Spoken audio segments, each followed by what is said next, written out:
This bonus NASCAR Betting Picks 2025 edition of the NASCAR Gambling Podcast here on the Sports Gambling Podcast Network is brought to you by Underdog. They've got a brand new offer. New customers play just $5 and get $50 in bonus funds when you sign up with our promo code RACE, SGPN. Drivers, start your engine!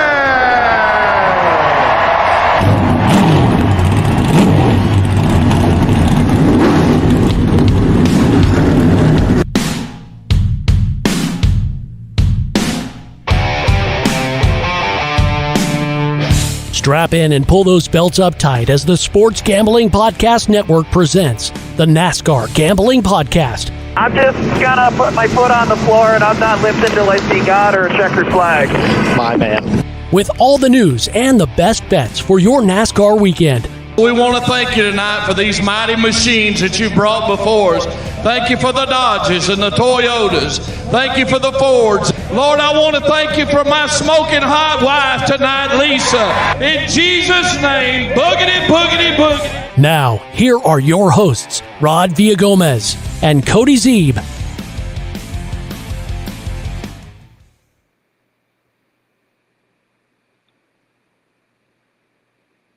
Welcome in to another episode of the NASCAR Gambling Podcast here on the Sports Gambling Podcast Network. He, as always, is Cody Zeeb. I am Rod Villagomez. And in between us, you may recognize the face. He is the Chief Gambling Officer, which, by the way, Tampa, that is a fantastic title. What? I don't know who gave that to you. It's a I absolutely love it. Well, listen, you did a great job. The Chief Gambling Officer over at Dirty Mo Media. You don't need much more introduction than that. He is Alex Tim, better known as Tampa Tims. Alex, first and foremost, welcome to the show. I'm skipping over Cody because Cody always talks, but welcome to the show, Alex. Hey, thank you guys for having me. I'm pumped to be here. That intro got me fired up. I don't know about you, how you guys don't just bounce off the wall every time that plays, because that's awesome. We do. That's what gets us fired up when we get in here. Like sometimes we roll in and like we've got day jobs and all sorts of other stuff going on in life and families, and we roll in here and we're like, oh boy. And then you get that intro and it's just like, oh, let's go play some bets on NASCAR. Gets us fired up. Rod killed it with that intro. Oh yeah, great job. Love it. Thank you. No, I had great work at the guys over there at Iconoclast. That song, when I first heard it, it just fired me up right again. I was like, I got to use this song. And then first of all, we just kind of had that generic little Canva intro, and it was cool. But then I was like, you know what? Let's step up the game a little bit. Let's get some clips in there. Let's get some stuff. So I'm glad you enjoyed it. It definitely fires us up every time, and I'm glad it fires you up. So chat's already popping off. Everybody over here is wanting to say hello. So let's say hello real quick to Marcus, predicting that. Guess what, Cody? Christopher Bell, like always. He's good on his predictions. He doesn't really stray much. It's pretty much Christopher Bell every single week. That's good. I mean, that's the way he likes it. Yeah, I have him to win at over 3.5 races, and it looked good after 5 races. Oh, yeah, you're just counting that as cash, and now you're starting to sweat that. It's like, oh, I'm saying, I'm like, we need him to win, man. Holy crap! It is crazy. Didn't he win 3 of the first 5 races? I think it was, and then something like just that. like nothing since then. So yeah, boy, figure it out. JDK, afternoon, fellas. Justin checking in, afternoon, fellas, and Tim's. KB looking fast. He's topping the leaderboard. Oof. Is that fool's gold there, Alex? I don't know. I said on Dirty Mo early in the week that he was my long shot at plus 3,000. And I mean, they look like they're fast every practice when they have a good car, and then they'll qualify 25th. So I don't know. But they were good. They had something last year with that 3 car. So let's see. I don't know. I'm a believer this year, I think. Yeah. I had a couple of bets on him earlier in the week, including 30-1 as well for the outright. I think, man, you got to hope that they find something from that 3 car, because all everybody remembers is that 3 car wrecked, 2 guys to win at the end of the day. But he was the fastest car throughout the day before that. And I'm hoping they can rekindle that magic and get our boy KB back in the playoffs. Yeah. I think it'd be a good story if Kyle can win a race. And for some reason, I just feel like as much as this is like a straight up, it looks like race in the history books, there's that one guy that can always kind of like sneak in there. And it's not too crazy if Kyle Busch is that guy. He's good here. We know he can win here. So. Yeah, but you could say that about Kyle Busch everywhere, though. You could pretty much say, because you look at the stats sheet and it's like Kyle Busch all over the place, and then you're like, oh man, what? I love Kyle Busch this week. Well, it's like when you go over to F1 and you're looking back and you're like, oh, Lewis Hamilton's really good here. You can say that just about everywhere. It's so true. Not always the case anymore. I know it stinks, but I don't know. All right. Well, we got plenty to get to with Alex, and everybody wants to ask a question. I get that, and we're going to get those in there as well. But before we get going, I want to tell you that you can download the SGPN app, all of our picks, all of our shows, everything you ever want in the SGPN right in one app. Find that wherever you get your favorite apps. Again, I don't have your devices. I don't know what you got. Go to the app store of whatever it is. Guarantee you SGPN is going to be sitting there waiting for you. And all of the shows that we've got going on in the network and all of our picks right there in one convenient place. All right. So CGO of Dirty Mo, listen, we've had some fun over the course of the last couple of years getting to know that show and listening to all of the picks. And first and foremost, knowing that Dale Jr. is about as degen as it gets. I think that's something that all of us makes me so enjoy, happy. Right? Happy. But what's it like betting with the GOAT?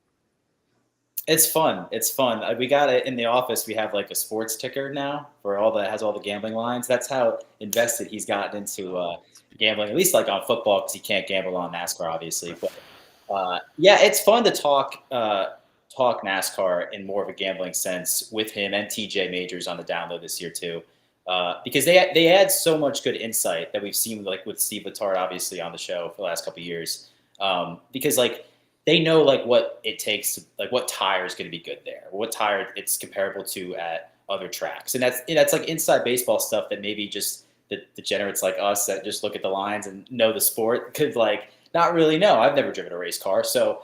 It's really fun, and he's hilarious as hell. So I mean, he's gonna add that bluntness. That's like he's not gonna win. And he's had a few of my bets I've thrown out there. He's like, I wouldn't touch that one. That's got no chance. So yeah, and he's been on these top manufacturer parlays, and it's been fun to teach him a little bit about gambling 101. Because I love how excited he gets about it. Like last week where he hit one and he retweeted that at Dale Jr. Bets or whatever it is, and he's like, oh, he hit one, like.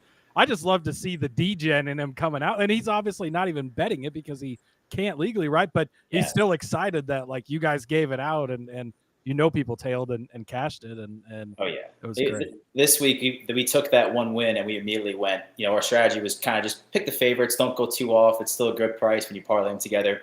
This week we just went with the bees. We just wanted the symmetry. We didn't really care. So, it's clearly gone to our heads again and we won one. But yeah. I find myself listening some weeks and I'm like, I'll do the same thing in the car. I'll be like, oh, no, don't do that, Dale. Don't do that. Yeah. And then like this week I was like, yes, run with the triple Bs. We love Briscoe and Brad this week. And I think Byron's a solid pick too. So it was a full agreement with his parlay this week.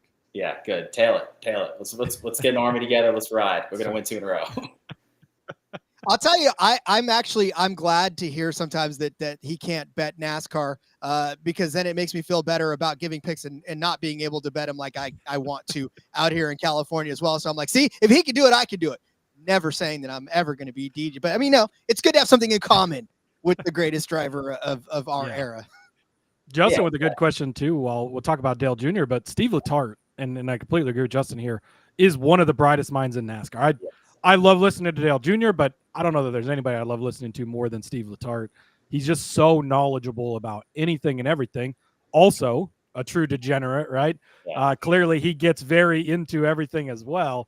What's it like working with him? Oh, he's amazing too. I mean, he's so smart, but his skill is he can dumb it down for you so easily. Yes. And he can really analyze the most technical and most like beyond like the inside of a car. He can knock it down to the easiest analogy ever that you'll understand. And it's a gift. And he's got the gift of gab, man. He can talk your ear off.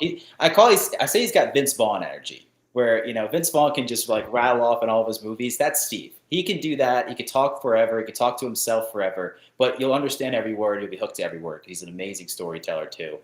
He's phenomenal. And I'm glad that he's on most of the races this year as the crew chief analyst, because man, he is just, it's nice to hear that voice, and you know what you're going to get. You're going to get a smart opinion. He's never going to lead you down a bad path. And it's really fun to work with him.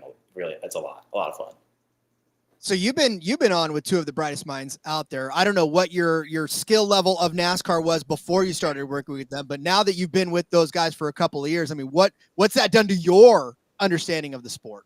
Man, so I mean, I've been a fan. I'm 30 years old. I've been a fan since I was 5 years old. So I've been around it. I've been around generations, but honestly, just being around them and listening to how the sport has changed technically, or just, in all aspects from them has really opened my eyes of like, wow, like it's made it a little bit, I want to say, easier and harder to gamble on it, just because I know too much now. You ever see it's like you kind of know too much that now you're like getting in your own head. But it's fun they're so smart, and they're so obviously they've been around forever, but it is fun for me as the degenerate of the group to like shed that knowledge to them as well. Like, hey, this is probably better in gambling sense, but I mean, two of the brightest minds and two of the most funniest guys you'll ever meet. So it's said a lot for me for sure, and I listen to every word they say because they're smart as hell. So. Yeah, they are both great. That's awesome. How did you how do you end up in the position you're at? Like, what was your journey to get to where you are the chief gambling officer at Dirty Mo Media? Well, so I see one of the comments. I don't know how they found out I went to Springfield College, but JDK, I'll tell you, he's our research nerd. Like, he can find it. He knows everything about you, so be careful. Yeah, oh my God. I mean, he's probably got my DMs out. But I mean, so I went to Springfield College. It's a very small school in Massachusetts, for those who don't know. It's actually where the Basketball Hall of Fame is. So John Cena went there too. That's the cleat to fame. No, I mean, I was always in NASCAR, like I said, but up north, you kind of get bullied for like a NASCAR. It's not super popular, but I joined a radio club. Like, they had like an on-campus radio station, and I just did a NASCAR show talking to myself, and I just loved it. And my dad always says I like sat up on my chair, and you could feel that I was up on the mic when I was talking NASCAR. So I just started to follow it, and I decided after college to move down to Charlotte and try to just put my foot in the door. Worked at NASCAR, like freelancing for about a year, and then Dirty Mo was hiring producers, and I was like, yeah, I'll throw my head out in the ring. And Mike Davis, our president, called me and offered me the job, and then I've been there for 5 years now, and it's kind of slowly just been on almost every show we got, producing or at some point, and they knew I was a degenerate when they started this gambling show. And Chopper, who was on it the first year, he wasn't coming back. He had a busy schedule with his day job, so they asked me to do it because I was already on the books, so I was the cheap option. And that's just kind of how it ended up me being on Dirty Mo Doe. But it's been a wild journey from that small 3,000 kid school in Massachusetts to now being at Dirty Mo Media and having people actually listen to what I say, which I mean it's a crazy thought. That's like the old school NASCAR way. Like, just moved to Charlotte, started sweeping floors at a shop, and now here you are working with Dale Earnhardt Jr. and Steve Letarte. You couldn't even dream it. Like, I tell people, I may have had the goal to like work in NASCAR, but I didn't really know what that meant. Like I thought just being in the building at NASCAR was cool, let alone working with Dale Jr. Like you said, Steve Letarte, even Mike Davis, who fans love. Like, it's crazy. What a wild ride. I couldn't dream of this. And now I'm here with you guys, so I would have never thought that. Yeah, as Lynn says. Lynn. Yeah, from top minds to this. How you like it? Here we are. Two of the brightest minds to two minds that definitely are minds, whether you might like be it or one not. mind if we combine them. But that's why I feel like when the camera cuts to me and Travis in the studio, I'm like, yeah, they go from Dale Jr. and TJ, all these wins, championships, to me and Travis. So I love that. Yeah, Justin, following up too. Do you get to work with Denny Hamlin at all? Obviously, he's in the building with Dirty Mo there. Are you working on that show some too? So Travis Rockwell, who produces that show, he does work the Masters a couple for that week. So when he goes to there, I fill in and produce Denny's show. So I've had a small opportunity to work with Denny as well. And I mean, I hate to say everyone's great, but they are all great. I mean, you get to see these guys a little bit outside of that big spotlight and hang out with them for a couple hours during the show, and they're all great guys. So yeah, I mean, that's to be controversial here that Denny's a great guy, I think, for people, but he really is. He's funny, he's down to earth, and what is this, BBC? Denny's great. Yeah, exactly. I feel like Freddie right now. But that's funny. No, that's what I've come to find. I've obviously not working on that big of a level of NASCAR guys, but like you get to know some of these, even local racers and stuff, and you grow up and you're just like, oh my goodness, like they're but you get to kind of know them behind the scenes, and they're just people too, right? And a lot of them are just good people and wonderful people. So it's good to hear about those guys. 100%. And you kind of take them out of like that racing element for a little bit, and it's just like we're talking college football, we're talking Masters, like we're just guys talking ball at that point. So it's really fun. Yeah, that's one thing you tend to forget, especially in this arena, talking with professional athletes and everything. They have to be a certain way to the public because that's their persona. But you take them away from that, and honestly, they just want to be people like us and just not have that limelight all the time. Yeah, 100%. Yeah, and it's fun to see them outside of that because you do realize they're just normal people, So yeah, it's really cool. I'm blessed. Trust me. I don't know. People ask for advice, and I'm like, honestly, just do what you're doing because I don't even know how I got here. So it's funny. That's awesome. That's great story. Just again, yeah, like the old school, just show up and here you are today. It's great. Yeah, I love that. Yeah. I used to tell my students when I taught, like, there's no one magic formula in media. I mean, the best way to do it is just to work hard and let your work speak for itself. Be in the door, be early, be the guy that says yeah or a gal that says yes to the things, and companies will start noticing you and you'll move up the ladder, but you can't do it if you just don't go and start, I love that. Yeah. And honestly, like, be yourself it's so cliche, but it's so true. I mean, I see it all the time I'm a big Barstool sports fan. So like all their content, the weirdos that they have in there, but they're all themselves. And that's what's made them stars. And, people will see through if you're fake. So be yourself is so important in this industry too. Cause you never know what's going to hit and connect with people. So be yourself. That's my biggest advice. And you never know who's watching, right? That's what we never know who's watching. We said that earlier. Yeah. It's scary, but yes. Yeah, very true. That's funny. All right. More with Tampa Tims on the other side of this. But first, I got to tell you about MyBookie.ag. We are brought to you by MyBookie.ag. MyBookie is your place to bet on every single sport, including MLB, WNBA, golf, and so much more. Plus, of course, football futures. MyBookie accepts customers from a ton of locations. There's easy deposit and lightning fast payout using cryptocurrency. Aussie Rules Football, the women starting their ladder right now, and you can get the Gold Coast Suns taking on the Giants. Let's go with Hawthorne. Hawthorne Hawks Demons. Hawthorne is 22.5-point favorites over Melbourne. Let's go ahead and take that because the Hawthorne, when AFL lines get to be this crazy, usually the favorite team covers. So -125 for the Hawthorne Hawks to beat the Melbourne Demons over there in the Aussie Rules Football Women Ladder. Head over to mybookie.ag. You can use promo code SGPN for a 100% deposit match up to $1,000. Terms and conditions apply. That's mybookie.ag. Promo code SGPN. It is now time to tell you about Rhythm's Power Trends. They are now called Smart Signals. Rhythm continues to crush it with smart signals, especially the best of what their house model has to offer. These are AI-detected patterns where Rhythm's model is consistently won and has a high ROI. Think a strikeout prop that wins 59% of the time when the line and win probability hit a certain range. Smart signals are updated daily and exclusive to Rhythm. There's no touts, no noise, just clean data-backed bets. MLB Smart Signals, they're crushing it. Mike Trout and Giancarlo Stanton are a combined 14-0 on Smart Signals, recommending their unders. WA Smart Signals, how about 97 and 65 in July with a 15.64% ROI? So good, Scott and Adam literally got booted off of one of their being too much. Be like them. Get kicked off of your bookie account. Start a new one, and then win some more and get kicked off of that one. Download the Rhythm app, check out Smart Signals, and start betting smarter. You know we are going to be. Get your 7-day free trial today by going to sportsgamblingpodcast.com/rhythm. All right, back with more.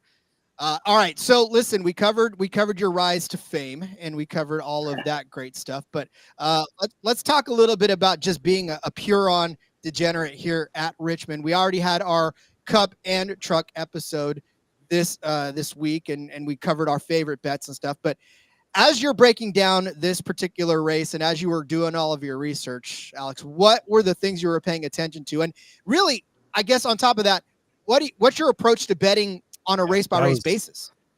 That was my question. What's your process? I mean, I know you get access to all the wonderful predictors and stuff, which is nice. Yeah. I like to bust Russell about how wrong he is some of the times, but yeah. My approach is I don't really like to get too far ahead of myself, So I have my whatever nerd Excel sheets that I use myself, but I keep it really simple. I really just focus on my stat this year has been driver rating, which I'll grab from like Racing Reference or whatever, but and kind of go off that. I do it track by track and track type.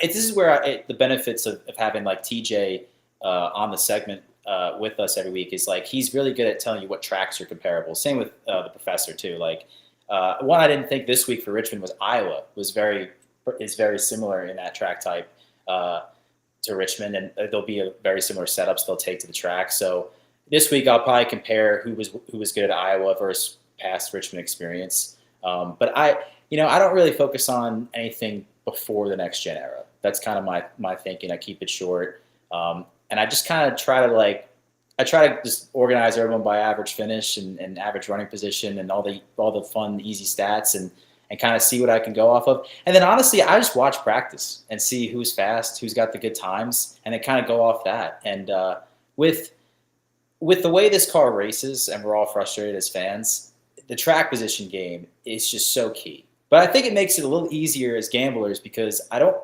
kind of steered away from like the crazy long shots like a Zane Smith top 10 most weeks because honestly, it just doesn't have the track position to get up there. Unless they do some crazy strategy you can't foresee, it's kind of pointless. But I'm always looking for those one or two, though, that kind of sneak through the books a little bit. So, yeah, absolutely. Yeah, we love our long shots. But I will say, like, we've kind of gone away from that early in the week, too, a little bit, just because it has like the run of tracks we've been on lately has seemed very chalky. You kind of mentioned earlier, like, we really feel like we know how this race is going to go. And that's what we talked about earlier this week on the show is it feels pretty straightforward what we're going to get this week. And we've kind of had a couple of those tracks lately. Daytona will throw a nice wrench into that next week. Yeah. But I think that does make it harder because I think we are going to see more of a chalky race again this week too.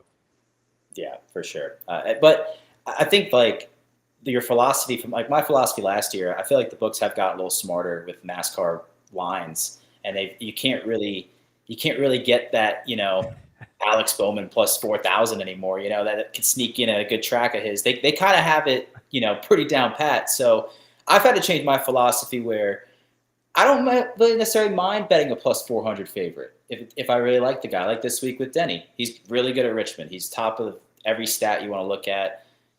Because honestly, if you like, I compare it to football. If you get a plus 400 underdog that's like heavily favored, basically, like I would take that all day. It's just I know in NASCAR it sucks to bet that. I mean, I bet SVG like minus 120 last week. Oh, we did too.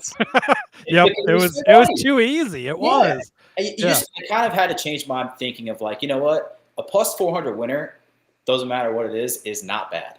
I've got to stop. It's not the plus 1,000 that I want, but yeah, and I think that's where like this week we kind of did that as well. Rod gave out Denny officially, but I like that play as well. But you look at like Kyle Larson, he's 9-1, and you're like, oh, it's Kyle Larson. But then you're like, yeah, you haven't really seen anything. I know Dale keeps trying to argue for him on the show. He's like, oh, this is going to be the week. He said that a couple times. It's like, yeah, but when's it actually going to be the week, right? But how much does like current form play into? So like Larson, a great example. He's been okay lately. Like he's had some, we say, oh, it's been rough for him, but he's got some second, fourth place finish. But he's not been the Kyle Larson we're used to. How much does current form, play into your handicapping? A lot, actually. Like I think, track history can only go a certain way, right? If the car is not fast this year, like Tyler Reddick, for example, for some reason it just hasn't clicked this year for them. And I can give you some reasons. I can give you some reasons maybe why, but I mean, nothing on track. But no, I kind of stay away from him because he's going to be good at a ton of these places, but he hasn't this year. And I'm afraid to pull that trigger. And honestly, the lines have not really adjusted with how he's struggled this year. Yeah. So it's not worth it. But current form is big with me too. And even like Chase Elliott had his first finish outside the top 20. I'm interested to see how he bounces back from that because he's so consistent. Does that start a slump? So it's little things like Kyle Larson also is weird because he goes through these slumps and then he'll win 3 in a row. Like that's just kind of how he is. It's really, he wins. He's really first or last. Like it's really how he races. Records are records. Yep. Exactly. He so is. I think current form with some guys, definitely. Like some guys need a couple good runs, then they'll go win. Like William Byron, I think needs to build up momentum, and then he can win. We saw it at Iowa, and now he's taking off. But there are some guys that could just pop up and out of nowhere and win. So take it driver by driver, I would say. But yeah, current form's big. I am glad to hear though about the adjustment because I've said it several times over on this show, especially maybe even this year more than anything. It's like I know that this business almost forces you to try to go with the hot take, right? With the sexy pick, with the one that's going to get you the clicks. But that's not, I mean, as much as we're here for that, that's not why we're really here. Like we're here to try to help you win money, not to sit there week after week and watch your bankroll go to hell because you're chasing after these things that are sexy and click worthy, Yeah, 100%. Yeah. I last year I had a commenter every week. He would be like, oh, you bet you like the favorite, shocker. Where's the long shots? And I was like, at that point, I think 7 of the first 8, do you take out like Atlanta, I think when Suarez won, were like the favorites or the top 2 guys. Like, and guess what? They pay out. So I listen, you can't, every week there'll be one guy I think the books maybe are undervaluing, but sometimes they got it. You have to go with it. I can't make up the lines. Trust me, I wish I could. Don't we all? I've joked at Cody several times over. I was like, you know what? I'm about to be a handicapper just because, that's just the way this world is going to be. Yeah, we joke around. The professor gives the predictor to the Vegas books, and that's how they said it. Because every week his top 10 is exactly what the books are. Yeah. Yeah. So I mean, he's got to have an inside job there, but no. But that's how good they are. They must have hired some people. They must have lost some money last year. This is like you bet a quarterback to throw for 265.5 yards, and he throws for 265, and you're like, God, like how do they know? Like there's within a half yard. That's crazy. Yeah. Really that's insane. Yeah. Corey's got a great question here. It says, how much money do you put down on an SVG win at a road course? How much is not enough and how much is too much? This goes into the unit thing. Alex, we stay away from units, but you don't have to give us a number, but honestly, like I would say the worst part of my gambling thing is I just kind of stick with my unit and I don't really go too up or down from it. There's like a couple I'll go like, 3/4 of a unit or something like that. But with SVG, I actually did like 3 units on that. And I was like, I'm not the only one. Yeah, I'm like, honestly, I'm so confident in this. I've got to take advantage of this. But yeah. And I was texting all my buddies. I was like, that don't even watch NASCAR. I'm like, listen, if you want to make a quick, $50, $100 this weekend, guys, just put this down because this is going to win. Just trust me, bro. Yeah, just trust me. And then he didn't even watch it. And he's like, damn, that was easy. I'm like, yeah. And he's like, what do you got this week? I'm like, not the same thing. I don't have another play like that. That's it. We're done. Yeah. that was it. That was a one and done. I bought you some beers. This is good to go. So next week you just I can enjoy the race. Exactly. I'll call you again when we get to the Roval. Exactly. Yeah. I was just glad it didn't turn out like the Xfinity race. I was just glad that he didn't end up in the wall and turn 7. So listen, I called that. You know me. I thump my chest all the time. I called that Xfinity race. Rod did have the Zillich one. I was on the SVG, so unfortunately I tried there, but made my money back on Sunday, so it ended up working out. But that's good. It wasn't like plus 125. It wasn't like it was a barn burner, but hell, But like Alex said, if it cashes, it cashes, and that's the line you got to walk. Right? Is sometimes they're the favorites for a reason. Yep. If he's got a plus next to his name, don't even hesitate. I think that's something we've. I think that's something we've really adjusted on this season. Like it used to be we were more, I don't know if afraid to give out the favorite, but it's like you want to spice it up. You don't want to give out some of the stuff. But sometimes it's like you do need to bet the favorite. And then we always like to give the insurance plays too, right? Like grab a Kyle Busch at 30-1 because maybe you do get a surprise winner, but Yeah. You get the surprise winners less often, and it is the favorites that cash more. You just got to find the right ones to get on. Yeah, for sure. Yeah. And that's how you look smart in the NASCAR betting space. That's how you make yourself look like a sharp. Also, speaking of sharp, the experts suck. Love this guy. We love this brand. We love this whole thing over there. Not to fanboy, but the 3 of you are inspiration to keep grinding. Love what you do. So, yeah, I mean, and then they got their certain brand where they go against us, which is exactly why we love them so much, because they fade us each and every week. Oh, I love that. I love that. It is. They They fade the experts. Yeah, that's their brand, right? That's what they do. So, and they do that more in the NFL than anything. But they've taken to it this year where we'll give out a guy against the head-to-head, and then they'll come and be like, all right, we're betting on this guy. So, yeah, sometimes it works out pretty well for them. Yeah, that's fun. That's all fun. Yeah, exactly. It is.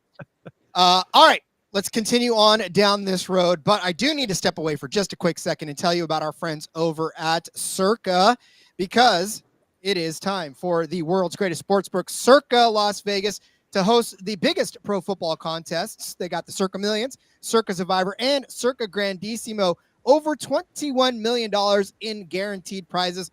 Honestly, can't call yourself a true DGen if you're not competing in the Circa football contest. Come hang out with SGPN at the Circa contest weekend, August 21st through August 23rd for an amazing weekend, including live shows and, best of all, open bars. That's like a big horn for me. Just come for the open bar. You get to meet Sean and Ryan, sure, but just stay for the free drinks. Plus, get 15% off the stay at the Circa with promo code SGP15. Contests are open to everybody. Sign up in Nevada and play from anywhere with the help of SGPN's official proxy. So go to footballcontest.com. Use promo code SGP to get $50 off of your proxy fees. You've heard us several times over talk about Underdog. Underdog Best Ball Mania is happening all summer long. They're giving away $15 million in prizes, including $2 million to first place. There's no waiver wire. There's no arguments about trades. Best Ball is literally the best way to play fantasy football. Underdog's also a great place to play pick'em, where you can win up to 500 times your entry. Told you earlier,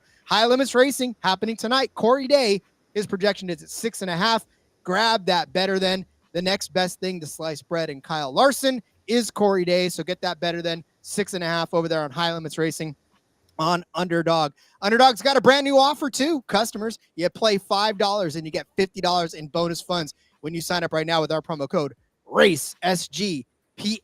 Don't wait.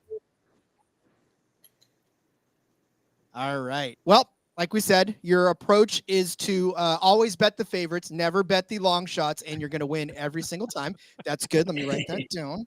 Alex says never bet long shots. But let's turn our attention to this particular race. And I know, like I said, Cody and I did our picks on Tuesday, but we're curious to know what side of the world you're on as far as who to look for in this race and what your favorite bets are. Yeah, I'll go right for the easy one. My favorite bet is just bet Joe Gibbs Racing to win. I think it's plus 110 is the best price I've seen on the books that I have, at least.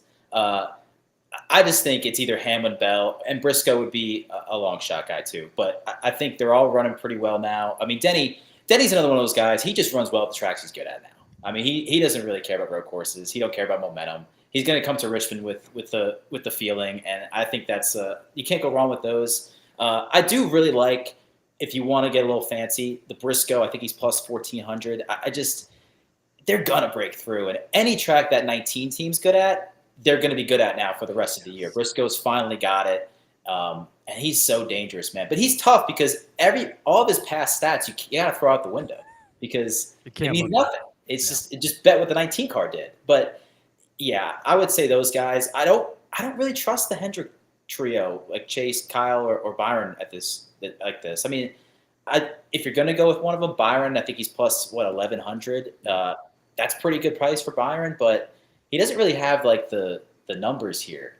So I mean, he won Iowa. I said compare it to Iowa, so maybe I'm putting my foot in my mouth here, but I would stay with the Joe Gibbs trio of those guys. I love that play. I wrote that up in my article over at sportsgamblingpodcast.com as one of my best bets this week, too, because I think you don't have to pick, right? Bell and Hamlin are basically co-favorites, depending what book you're looking at. You don't have to pick between them, but you also get Briscoe, who's maybe even been one of the better cars lately, and he's been fast. And like you said, he's been so good everywhere Truex was good. This is another place where JGR, just as in general, has been good. But Briscoe's been good as well. You also get the coverage on Ty Gibbs. I like to bring it up just in case he wins, Rod. I know Rod's not a fan. That's a look at the guy who's been burned guy. by Ty Gibbs in the past. Look, my first experience with Ty Gibbs was I bet on him in his first career start in Xfinity at the Daytona Road Course, wherever it was, and he was a super long shot. I just threw a couple bucks on him, and he cashed, and I've been a fan ever since. But yeah, it's covered in there too. But obviously, you get the big three, and I like betting Briscoe outright, like you said. I think 14 or 16-1 he was earlier this week that we gave out on the show here. But man, they've been clicking, and I agree with your not trusting Hendrick too, because it's been a little rough for them lately. I did give out the Byron outright. I think he's at that price worth it because of the winning Iowa and this being a similar track. But I'm all in on Gibbs this week as well. Yeah, the Toyota in general is good here, but the way that the Legacy's not going to win. Let's be honest. Right. 2311. I love Bubba, but I don't think this is a good track for him either. It's Joe Gibbs or nothing for me. Well, I think Bubba. You gave out Rod the top 10 on Bubba, and I think that he can run top 10. I don't. Yeah. I mean, maybe they just throw some crazy shit out there and do crazy strategy, because why not at this point, right? They can. Yeah. But, yeah, and I'm not scared of Reddick at all, like you said. I mean, man, he made us so much money last year, but it's been rough for Reddick this year. Yeah. Are you ready to overreact, though? Because I'm looking at the practice reports right now as practice was going on. We got Kyle Busch at the top of the leaderboard. John Hunter Nemechek, second place on that chart. Denny Hamlin in third. Noah Gragson in fourth. Corey Heim in fifth. This is an interesting group. Does it make you want to run to the counter now and put any wild bets down after seeing the top 4 or 5 in practice? Corey Heim in fifth in that Toyota machine. Yeah, honestly, Corey Heim's interesting because I think he's super talented. I think he could run top 10. It's really just like how comfortable he looks. So I might overreact and bet him top 10, honestly, because if he's fifth in practice, it means he feels pretty good. But I don't know. I mean, I hate when that practice sheet looks like that, to be honest, because it's like, oh, damn, what do I do now? Yeah, it tells me nothing. Because like Justin Haley will win practice and then he'll qualify 25th and you won't see him for the whole day. So I'm like, what do I do with that? What do I do? Well, qualifying's coming up soon, and he's the first guy out there. So maybe we'll see what kind of speed he lays down in qualifying and run to the counter for a Corey Heim bet. Yeah, we'll see. Honestly, with the way this always goes, 32nd. That's where he's qualifying. So do you bet on the lower series at all? The trucks are Xfinity much? Not a lot, honestly, just because maybe I'm not really home to do it. I do have a friend, I call him the truck whisperer, because he'll just put a bunch of matchups and a parlay, it always hits, or it's always one off. Uh-huh. But honestly, like this year, I probably should have, because Corey Heim's is like an auto bet every week, it seems like. But honestly, I do just like to watch those because they're kind of a wreck fest at times. And that can be crazy for your betting card. Trust me.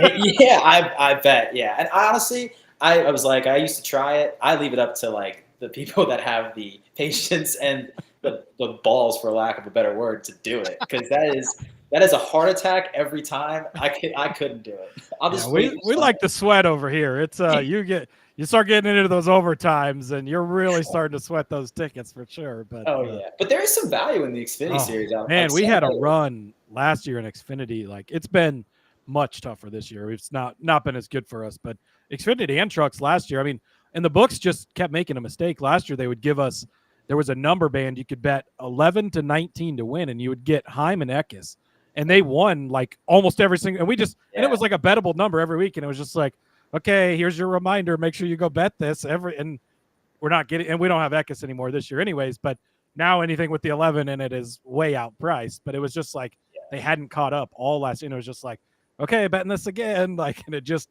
kept cashing and kept cashing. It was really beautiful. That's awesome. I love when you can catch that stuff. Yeah. Yeah. And I do think that's where maybe, go ahead, Rod. Oh, no, you're good. Go ahead, Cody. Believe me, we all know. Everybody knows I like to talk over you. It's fine. But no, I do think you can kind of get an advantage there where they are slower to react, because you think NASCAR, gets less of a handle. Well, the Xfinity and Truck Series get even less of a handle. So I think they're, slower to react to things in those markets as well. Yeah, for sure. I maybe I should get on it for the playoffs, since there's no Cup guys double dipping down there. So maybe. True. Yeah. Although we've seen that it's not always a slam dunk that these Cup guys come down and actually do or take anything away. Yeah, from this isn't 2010s with Kyle Busch coming down anymore where he just wins every time. It's these fields are pretty competitive these days. Yeah. Yeah, fade the 17 car too, and the Hendrick guys run that thing. They can't seem to win in that car at all. Yeah. It's been tough for them. Well, Corey Day's been coming down and doing things, and then Byron jumps in every once in a while. But so I wanted to get your opinion though, because we talked about, you were talking about the kind of out there markets that are out there. What do you feel about the specials? Like I tend to like the number bands. I like the car number winning bets, and then this time I actually gave out an average speed of the race bet as well. Yeah, but I mean that's what I'm saying. Like if they're going to offer them, it's fun to cover them. Yeah. Yeah, for sure. I know like Caesars used to do like driver finishing position. I haven't seen it in a while. So that was a great. Well, I love that song. I loved it. I think we killed him on it, and they got rid of it. Because it made it easy because like if you found a guy that was like 12th or 13th, you could just bet like at some point you could bet them, over on the top 10, and you just kind of worry about 3 positions. I used to love that and just guarantee a profit. But I like the drivers on the lead lap. That's like been my favorite. Don't bet it every week because I think they've got the number pretty good. But that and like the drivers that like out by like a certain lap at some of these tracks they offer too. Like nobody's getting out of these races now, so it's a cash cow if you can hit it, unless it's Daytona or Atlanta or something like that. But yeah, I haven't really bet a lot of those specials in a while, just because like. When I've looked at it, it's just been like overtime, and that doesn't really get me going. But hearing an average lap speed is some crazy. That is good science. I appreciate that. Rod's whole thing is he's got his own website, So You Like Sports, and he does like articles on. Hey, he was the other day we logged in to do the show, and we're like talking beforehand, like we were before we got on, and he's like, I'm so pissed about this handball bet. I'm just like, that is like peak Rod. I love it. So he loves deep diving into the like stuff that's all over the place. He's giving out like Counter-Strike bets and all sorts of crazy stuff. So that's like right down his wheelhouse to dig into the average speed of the race. And that's why I love Rod. I'm the guy that when you see a nice little paved path that's out there and everybody's walking on it, and then all of a sudden there's this like thorny, like whatever that looks like you're probably going to die as you walk through. I'm just gonna be like, well, everybody's over there. I'm gonna go see what's over there. That's just my point. All right. No, but tell me, do you think the average speed of the race is going to be over 96.5 or under 96.5? Oh, I'm quizzing you now with no research, with nothing, just sheer. What do you think? I think under. I mean, I don't know. I have absolutely no knowledge of this, but this is I just want to say under. Like 94 came to my head, so I'm going to say under. I don't know, maybe. No, it's tough because you figure that with cautions and all that, it usually drags down the speed of the race. But we talked about it on the show. There's only been like 4 cautions, and obviously 3 of those are stage breaks. So there's really only been 1 caution for cause over the last few years, and it's been over. Oh wow, really? Yeah. Yeah, just a little bit on a couple of occasions. But yeah. That's one of those, and that's where those prop bets get kind of fun too, because it's like, oh damn, I bet on Denny and he wrecked or blew a motor or something, and your bets are just cooked. Like this type of bet gets you to the end, right? If they stay in green, you're like, oh, don't throw a caution for that. Don't worry about the cardboard that's been on the track for 50 laps. Don't throw a caution now. That's so true. I mean, you definitely need to like have something to keep you at the end. Yeah, for sure. Like last week, I had Briscoe top 5, and he was hunting Blaney down, and I was watching that kicker. Like he's getting him. He's going to get there, and I was so thrilled. But everything else was kind of like settled or not or done, and I was like, that kept me super interested the last like 5 laps. But yeah, and that's why betting makes sports great in general, because you are watching the small details like that, like. A pass for 6th and 5th in the grand scheme of things doesn't mean a whole ton of a lot, right? But when you got money on it, that pass was beautiful because he cashed an extra bet for us, and it was great. That's the sweat we live for. Yeah, I tell Steve all the time, if I've got like an Eric Jones versus John Hunter matchup, I'm like, they're going to be racing for 20 seconds, so I better see some coverage of that because I need to know what's going on. I love that you have the in on that.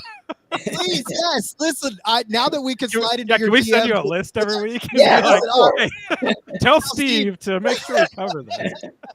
I want to see Captain Leg lap after lap after lap. I think last year he did like give Eric Jones a shout out for like something random, and he said it was just for me because he knew I had something on. So I was like, that's super cool. It's great to know people. That's exactly. That's awesome. So I was like, I appreciate that. That's good. I want to get to a quick question from the expert Suck real quick saying, wouldn't you say Bell is the better of the Gibbs Racing guys, or did you already say that and we missed it? He just wants to know if he should fade us is all. I think Denny's the cream there. I like Bell. I told you guys, I think before the show, like I had Bell over 3.5 wins, and I'm sweating it now. So I'd like to see Bell be the guy, but I think I think Denny's the top guy. Not Gibbs. Yeah. No, definitely not Gibbs. No. Unfortunately, Gibbs he has potential. For now, Rod. For now, he'll get there eventually. I got a little bit on Ty Gibbs here. So like every week the crew chief is I think Tyler Allen's his name. That's what they listed, right? And then Gabehart's yelling at him on the radio. I'm like, can we just? I love how the TV broadcast has just like shifted to calling Gabehart. Yeah. They're like Gabehart the crew chief, and it's just like they don't even acknowledge the other guy anymore. Like he's really crew chief in the car until we get to the playoffs. Yeah, like what do we hide? What's the big deal? Like obviously he sucked early in the year. We had to make a change. What is the big deal? Just say Chris Gabehart's the crew chief, and then that's why I just can never get behind Ty Gibbs. There's little stuff like that pisses me off, but. And the expert Suck was setting us up. That was the setup for a trade. So there you go. So we walked right into their trap. I love it. Funny favorite. See, our listeners are so on top of it, man. They absolutely know exactly how to hit all of our buttons each and every week. It's fantastic. But all right, so listen, you've had the opportunity, like we said, to talk with some very, very influential folks in the sport. You've been around the sport. You get to see these things play out on a week-to-week basis. But you've got to have some great memories so far of your first couple of years with Dirty Modo. You've seen a lot of faces roll through. What's one story that while you're sitting around having beers with your friends that you tell to everybody that impresses them? Oh man, there's so many. I think on the show at least, like I made a very smart ass comment about Austin Dillon one week. And I bet him top 10. He finished like 33rd, so I called him a bum. And I then came back to 1 week, and I forget the track, but I think the professor threw out an Austin Dillon top 10 as one of his favorite bets. And I said, that bum isn't sniffing the top 10. I mean, if he finishes top 20, I'll buy a fire suit and I'll wear the whole thing on the show next week. So what do you know? He finished like 8th. So he like shocked the world. And believe it or not, very hard to find an Austin Dillon fire suit. Very hard. We almost went to RCR to go see if we can get one. It's not close at all. Welcome, North Carolina is way out there. So I ended up having a buddy who was a huge Austin Dillon fan, didn't want to tell me until then. And I to make the bet. That's something you keep under wraps. Yeah, exactly. He had like a crew shirt. He had a bucket hat. He had a ring. And I wore all of that on the show the following week. And my coworkers did like a whole video hype shoot with me in my Austin Dillon gear, and I had to wear it. So, and then I got to see Austin down in Daytona 500 Media Day, and you talked about how it's crazy to hear who actually hears the show. I don't know if he heard what I called him, but he's like, I've heard of you, and I'm like, I put my foot right in my mouth. I'm like, this is crazy, but yeah, I do. For the record, I'm a Ty Dillon guy first. I think that's my hierarchy. It might not be Pop's hierarchy, but it's Ty then Austin for me. So. Yeah, I think Pop's hierarchy is pretty obvious, but I think Austin Hill's up there higher than Ty. I'm sorry, Ty. I love it. I think Austin Hill. You might not be wrong. Yeah. Well, it is funny because that's how we feel about the Gray brothers too, right? We always Taylor's the one that gets all the headlines, and I'm the oldest of my siblings, and I'm like, Tanner's the guy that I'm gonna back here because oldest sticks with oldest. Yeah, exactly. Tanner paved the way for Taylor. So yeah, exactly. See? No, there's no Taylor without the Tanner. Yeah, exactly. Speaking of the Dirty Modo, I know you've got the segment inside of the big show now, but is there ever a return of the show with Letarte again on its own, or what do you see for the future of that? Everything's up in the air. Yeah, we've always said like it could come back any week, come back any moment. I'm sure so it'll be back next week then, right? Yeah, exactly. Yeah. I think like yeah, if we can put that on the thumbnail. But no, it's when we moved it to the segment on the download, it was really because Dale wanted to be a part of it, and Steve had an increased schedule. He was doing stuff for NASCAR too.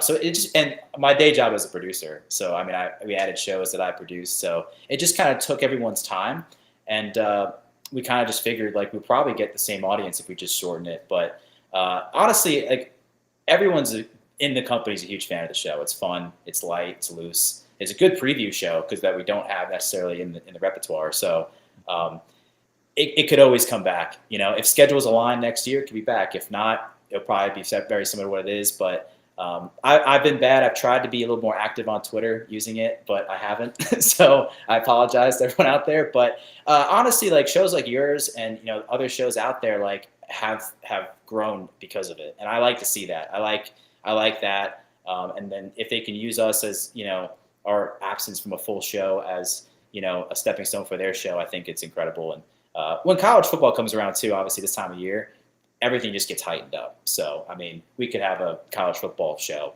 This is just out of my head, so don't think this is getting announced. But let's go. We can have that too. So there's so much room for it. It's only going to get bigger. So we'll see in the future. But no plans as of now. I will say though that it is good for us though, not just that you're off the air. So thank you for being on the air. Yeah, thanks for going away. It really helped us. Yeah, I saw a spike in her now. I was wondering what's going on. Oh, they're looking for new listeners.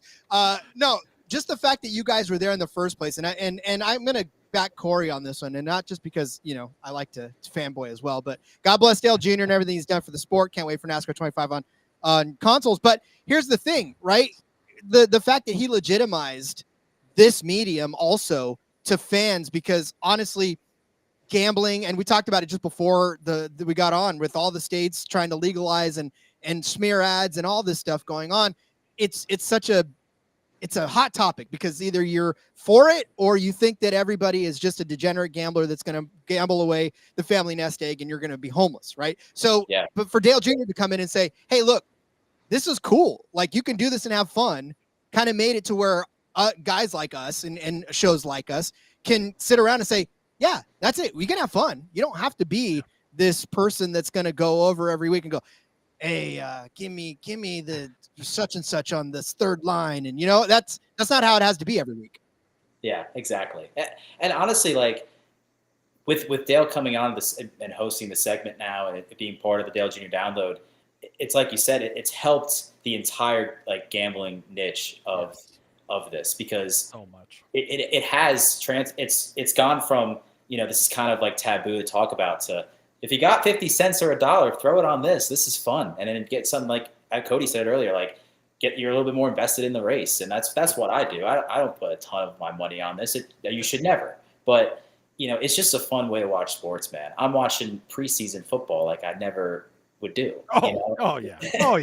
So I mean, it's so much more invested in preseason. Yeah, it's all for fun and games. And I from last year to this year, when we were having a full length show to now not, I've caught myself watching a lot of like other NASCAR gambling shows, and I've been like, I love it. I'm like, I think there's so much talent out there, and there's so many different ways to do it. Like we're live right now, like this, we never even thought of that. So I mean, it's just I love the creativity out there. So it's turned me into more of a fan in my free time now that I get to watch. So I love that.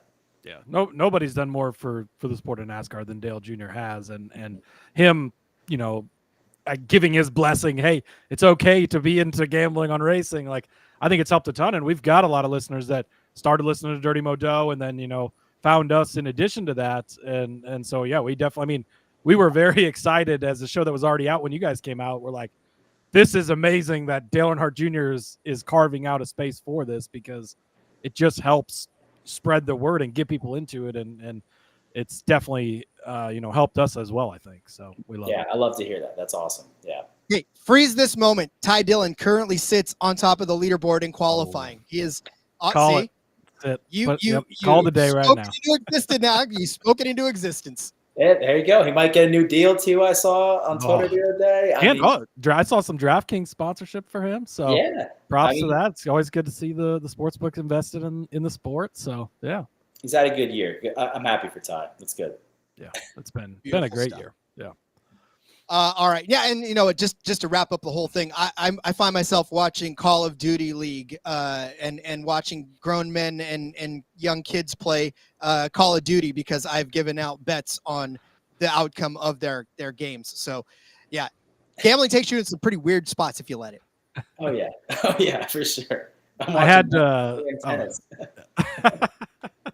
awesome. I had one more question for you too. I think you were pretty involved in that series becoming Earnhardt. Yeah. What was that? So Dale, obviously, I think probably one of his biggest passions, it seems like to me anyway, is going back for NASCAR history and especially about his dad.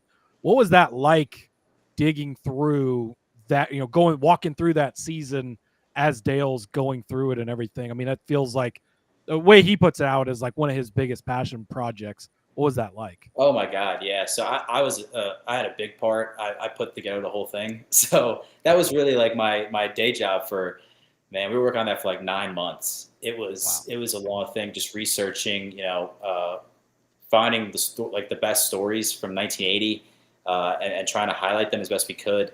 But he has these scrapbooks that his aunt made, and just the detail of all these articles. And it's article after article after article from these local North Carolina papers. It was crazy. And then to hear Dale talk about it when you have a question, talk about Jake Elder leaving, and then you hear his real thoughts, because he might have been like 5 or something, like really young when that happened. But he's researched and read about it, and he's become a historian and an expert on that. And it was, to pick his brain, all that was great. I know way too much about 1980 right now. That I never thought I'd know, but it was really cool.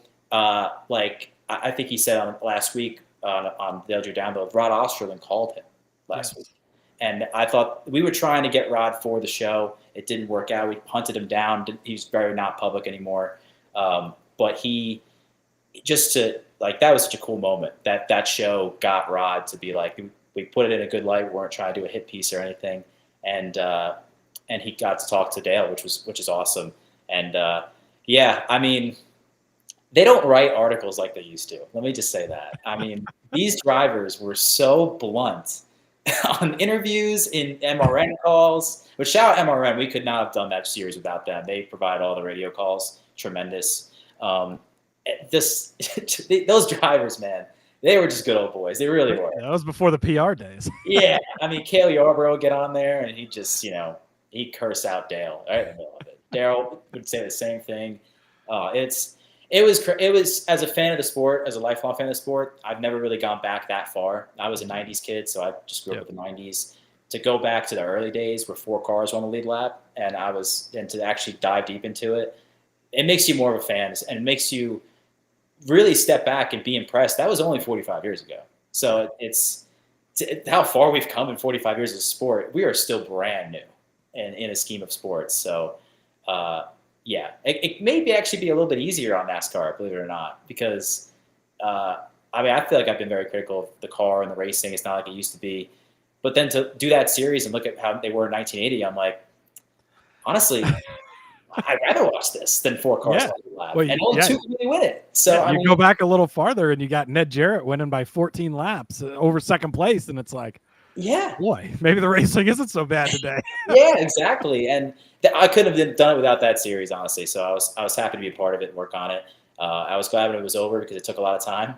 But it was really nice to hear all the comments from fans and listens, and I took a lot of pride in making sure that was perfect, because that's what when you do a project about Dale Sr., you want it to be perfect, right? And Dale Jr. does not accept anything less than that. So I was proud to be honored to task with it, and I'm sure we made everybody proud with it. But I'm happy to see the comments. It was an amazing series. So yeah, if you've not listened to it, go check it out. And it's same thing here, 90s kid. Like I grew up around NASCAR since I was born, but diving back into farther back and seeing what it was like and hearing some of those stories and the things they went through and it's really cool to get that perspective. So Yeah. that was a great project. Yeah, I'll thank you for that. I'll share one quick story about what I learned that did not make the show. We had NASCAR Man do some research. I don't know if you guys follow NASCAR Man on Twitter, but he helped us out with some obscure stories. And we couldn't fit it into the story, but my favorite one is Neil Bonnet got struck by lightning at his house. So I was like, oh my goodness, that is crazy. And it just, it just didn't fit. Right. Yeah. But I was fascinated by that. I'm like, how? That is crazy. And then he raced like the next week, like it was fine. And then went to the doctor, and the quote in the article was, I went to the doctor, and I thought I had to get I probably was hurt or something. And the doctor goes, "You're alive. I mean, you're dead or alive with this thing. I mean, really nothing I could do. I mean, he had like a burn mark on his back, I think, but like that was it." And he's like, "Yeah, go home. You're fine. Like, if you're not dead, you're good." And I'm like, that's wild, man. Wild. Oh, that's crazy. Now we need a separate project of just other random things you learned about the 1980 season. Oh, I know. Yeah. Then that's the stuff that got Dale all juiced. And I'm like, I don't know how to fit it, but I mean, I would love to. Yeah, where do you put that in? Like, by the side note, Neil Bonnet got struck by lightning. Yeah, Dygar was suing Darrell Waltrip, and then Neil Bonnet got struck by lightning. That's no good place to fit it. Just put it in there wherever. Yeah, just spot. Yeah, but funny. That was my favorite story for that year. Love it.